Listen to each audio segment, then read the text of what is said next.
नमस्कार दोस्तों। आज हम हमारी बुक के बारे में आपको संपूर्ण डिटेल बताने वाले हैं। आप देख सकते हैं ये जो है वो बुक का फर्स्ट पेज है और उसके बाद आपको इस बुक में क्या-क्या मिलेगा वो आप देखते जाएँ।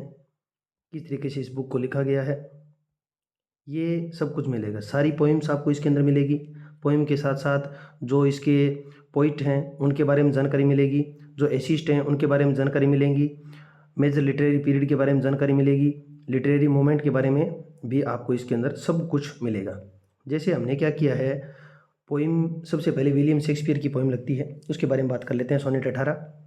तो हमने क्या किया, जो पोएट है उसके बारे में कुछ चीज़ें बता दी।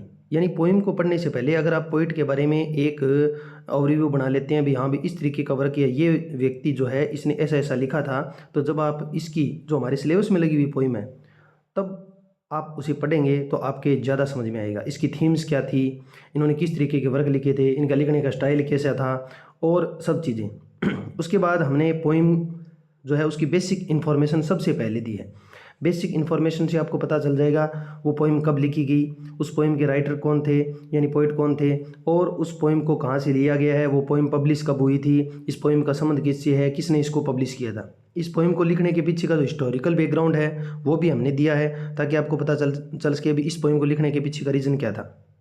उसके बाद हमने इसकी टोन और मूड, यानी किस टोन में लिखा गया है, किस मूड में इसे लिखा गया है, वो भी हमने इसके अंदर बताया है।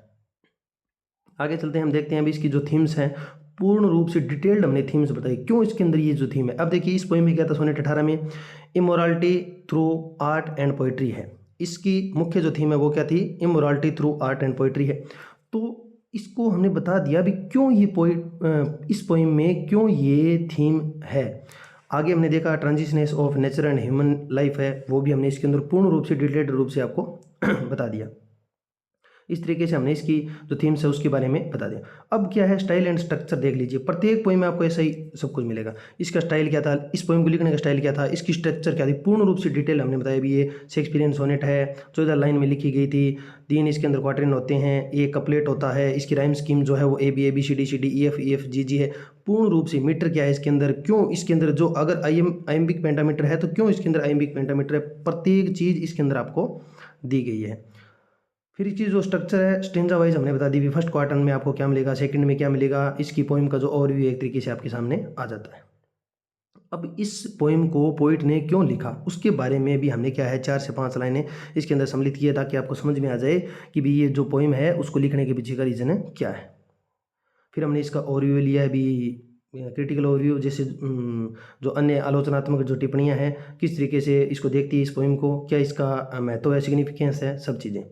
फिर हमने क्या किया, आपके लिए एग्ज़ाम के हिसाब से लगभग 5 से 7 पॉइंट बना दिए। रिवीजन पॉइंट मैं इसे नाम दूँगा, रिवीजन पॉइंट कहते हैं। यानी आप जब लास्ट में पढ़ो तो आपको बिल्कुल भी इसको सारी पोएम को पढ़ने के बजाय इसका जो एक समरी पॉइंट ऑफ व्यू है वो आप देख सको और आपकी सारी चीज़ समझ में आ जाए। अब हमने क्या किया, हिंदी मीडियम के जो विद्यार्थी हुआ करते थे जिन्होंने इंग्लिश लिटरेचर ली थी उनको भी ध्यान में रखकर ये पोएम बनाई गई है। हमने क्या किया, इसकी लाइन ओरिजिनल लाइन ले ली, फिर उसके बाद हिंदी ट्रांसलेशन ले लिया। हिंदी ट्रांसलेशन का मतलब है एक बार आपकी थोड़ी थोड़ी बात समझ में आ जाए, लेकिन असली तो समझ में आएगा यहाँ से जो हमने दिया है। आप ध्यान से देखेंगे कि इंग्लिश एक्सप्लेनेशन यानी इंटरप्रिटेशन, इसका वास्तविक अर्थ क्या है, पोइट्री में इसका वास्तविक अर्थ क्या है वो हमने यहाँ पे दिया। फिर उसके बाद एनालिसिस किया इसकी फिगर ऑफ स्पीच का, इसकी थीम्स का, सबका इसके अंदर प्रत्येक लाइन का। और आगे चलने पर आपको पता चलेगा कि भाई किस तरीके से इसको लिखा गया है।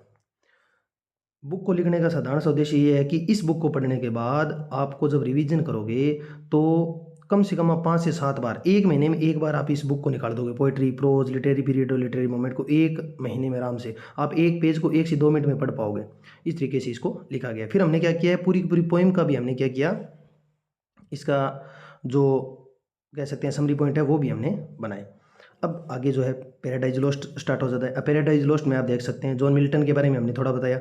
फिर हमने इसके लाइफ करियर के बारे में बताया, इन्होंने जो वर्क लिखे हैं, पोइट्री लिखी है, पैराडाइज लोस्ट, पैराडाइज रिगेन, ये सब चीज़ें जो है वो आपके सामने है।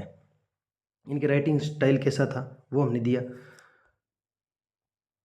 आपको अब एक मोटे मोटे तौर पर अंदाज़ा हो गया होगा कि ये जो बुक है वो किस तरीके से लिखी गई है। एक एक पॉइंट को कवर किया गया है। हाँ, अगर इसके अंदर कोई एरर होगा या हम इसको क्या है दोबारा और इसको क्या है गहन जांच कर रहे हैं, अगर कोई चीज़ रह गई है तो उसको आपको एक शॉर्ट फॉर्म में PDF आपको उपलब्ध करवा दी जाएगी।